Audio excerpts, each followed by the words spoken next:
Everybody loves Naruto. But where do these fancy terms come in? Chakra, Asura, Indra, Deva. Oh my god, speak English, Japan! No, I'm kidding. Let us explain a few of these terms to you.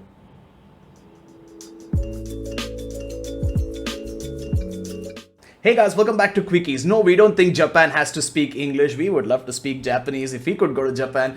But let's talk about Naruto and a few of these terms that they use. Now, Naruto is a legendary series. Everybody knows it, okay? People love the series for the action. People love the series for the story, except after the pain arc. And people love it for a lot of other reasons. And I'm pretty sure there are a lot of people who think it's overrated and, like whatever. And some people in Weeb 101 who say to the story, but it is still legendary, and we at Weeb 101 really love deep stories with a lot of references, a lot of research, and just well written plots, except after the pain arc.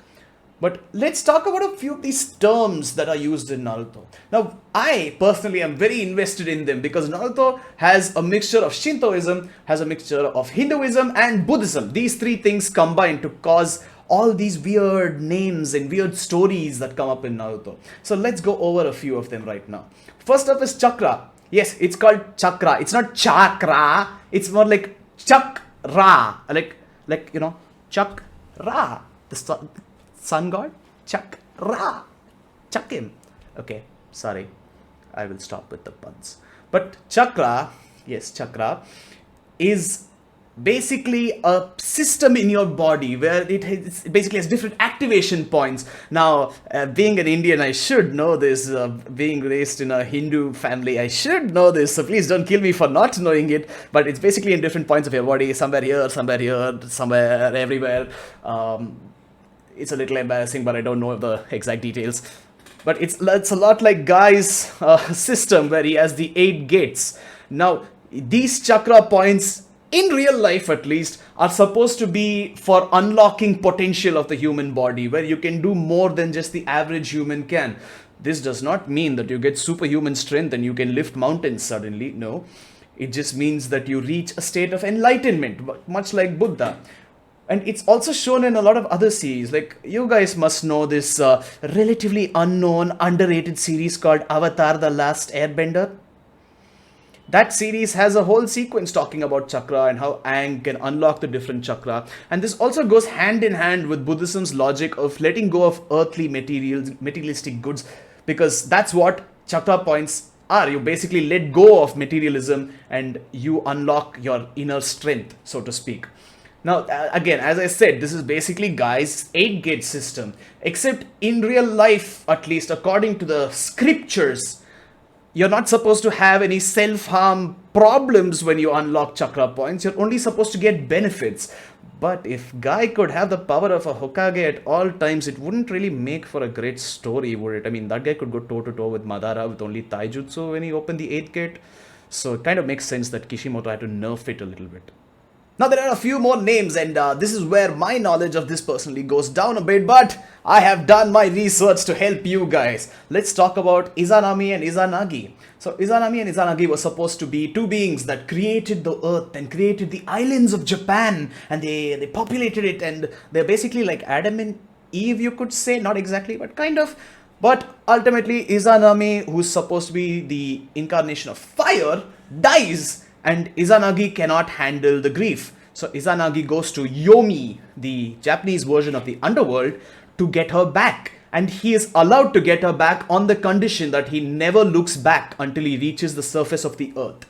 Well, seems pretty straightforward, doesn't it? Just don't look back, keep going straight, and life can return to the way it was. But Izanagi does look back because he's like, hey, is she actually there? I want to check. And what he sees is not Izanami in her prime, but a decaying body with bones exposed and her skull being shown. And he freaks out, obviously, and leaves her behind and rushes out to the earth, where Izanami is now permanently stuck in Yomi and actually becomes some kind of ruler over there. It's a little weird. But Izanagi comes out and he wants to purify himself, because who wouldn't after going to the underworld? And he creates 3 new gods. You have Amaterasu, the goddess of the sun, You have Tsukuyomi, the god of the moon, and you have Susanoo, the god of the sea, and also storms, I think. But these names might seem very familiar to you as a Naruto fan. Yes, they're all based on Japanese gods. Now, even the scene where Orochimaru comes out of Sasuke's neck and attempts to steal his body and Itachi's body, and Itachi using Susanoo to kill him with a special sword, is based on an actual popular Japanese myth where Susanoo kills a giant serpent, an eight-headed serpent, and in the stomach of the serpent is the sword which Itachi actually uses in the series. So it is filled with a lot of references. On to the next one though, you have Indra and Asura.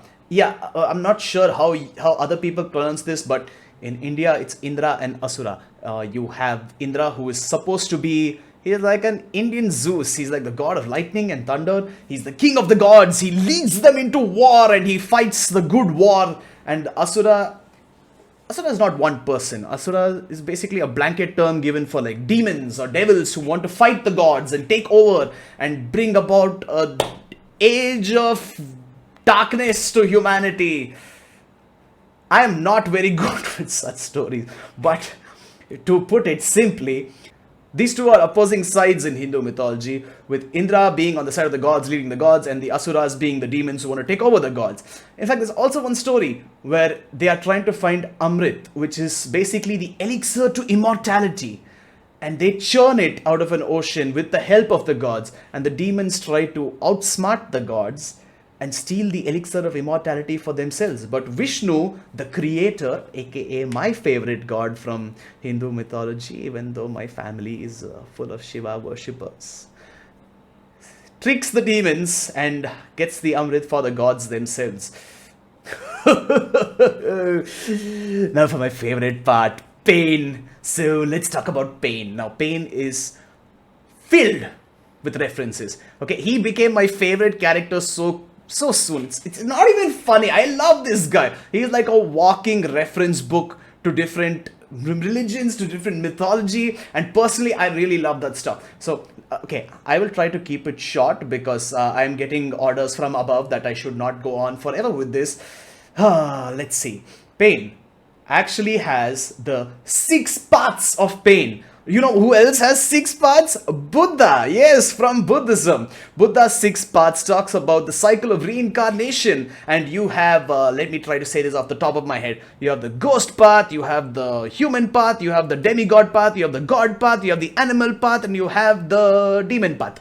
And these 6 paths are reflected in the 6 paths of pain. Now, if you remember, the Deva path of pain, which is Yahiko's body, which is the main pain to exist in the series, has this move called Shinra Tensei, which translates to heavenly pull, because he's a god.